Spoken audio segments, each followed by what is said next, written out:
Hello बच्चों, कैसे हैं आप। आज मैं फिर आपके लिए एक नई कविता लेकर आई हूँ जिसका नाम है वन के मार्ग में। बच्चों, नाम से ही तुम्हें समझ आ रहा होगा, वन के मार्ग, मार्ग मतलब रास्ता। वन के रास्ते में श्री राम जी को क्या क्या कठिनाइयों का सामना करना पड़ा था, हम आज आपको उसके बारे में बताएंगे। इससे पहले हम आपको ये बताएंगे कि यह कविता श्री तुलसीदास जी ने लिखी है और जो कि हिंदी साहित्य के महान कवि थे। उन्होंने महान ग्रंथ श्री रामचरितमानस लिखा था, जिसे आज पूरे भारत में बड़ी भक्ति से पढ़ा जाता है।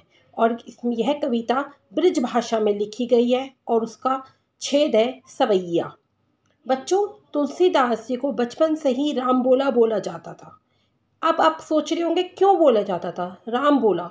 जब बच्चा पैदा होता है तो वह रोता है, उसे रुलाया जाता है, लेकिन जब तुलसीदास जी पैदा हुए थे तब उन्होंने सीधा राम बोला था, इसलिए उनका नाम राम बोला पड़ गया था।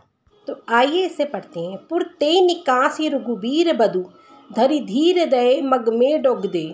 झलकी भरी भाल कनी जल की, पुट सूखी गए मुर्धावर वे। फिर बूझती है चलनो अब केतिक, पन्न कुटी कर हो कित है। तिये की लखी आतुर तपिए की, अखियां अति चारू चली जल जुए। इसमें कवि कहते हैं कि श्री रामचंद्र जी को जब 14 वर्ष का वनवास मिला था, तब रामचंद्र जी, लक्ष्मण जी और सीता जी को जंगल की ओर निकलना पड़ा था। कवि कहते हैं रामचंद्र की पत्नी सीता जी नगर से वन के मार्ग में बहुत धैर्य धारण करके निकली थी। वन के मार्ग में अभी वह केवल 2 कदम ही चली थी कि उनके माथे पर पसीने आने लग गए थे और उनके मधुर होठ यानी कि पुट सूखने लग गए थे। उसके बाद भी उन्होंने श्री रामचंद्र जी से पूछा कि हमें अभी कितने दूर और चलना है और आप पत्तों वाली कुटिया कहाँ बनाएंगे। पत्नी सीता जी की व्याकुलता देखकर श्री रामचंद्र जी की सुंदर आंखों में से आंसू बहने लगे और उन्होंने लक्ष्मण जी को पानी लाने के लिए भेज दिया।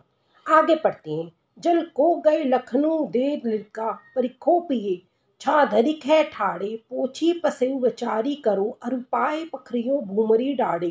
तुलसी रघुबीर प्रियाश्रम जानी के, बैठी बिलम लो कटक काड़े। जानकी नहाको नेह लख्यो, पलको तनु बारी बिलोचन बाड़े। इसमें कवि कहते हैं कि रामचंद्र जी ने लक्ष्मण जी को जल लेने भेज दिया।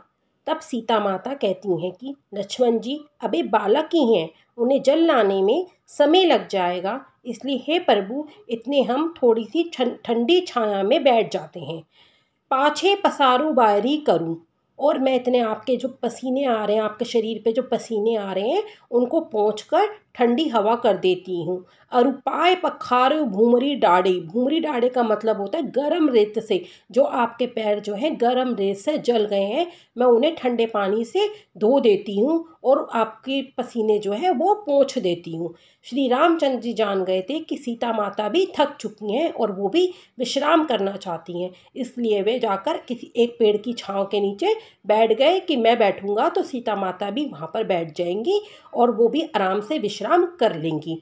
तुलसी रघुबीर प्रियाश्रम जानी के, बैठी विलम्लो कटक काढ़े।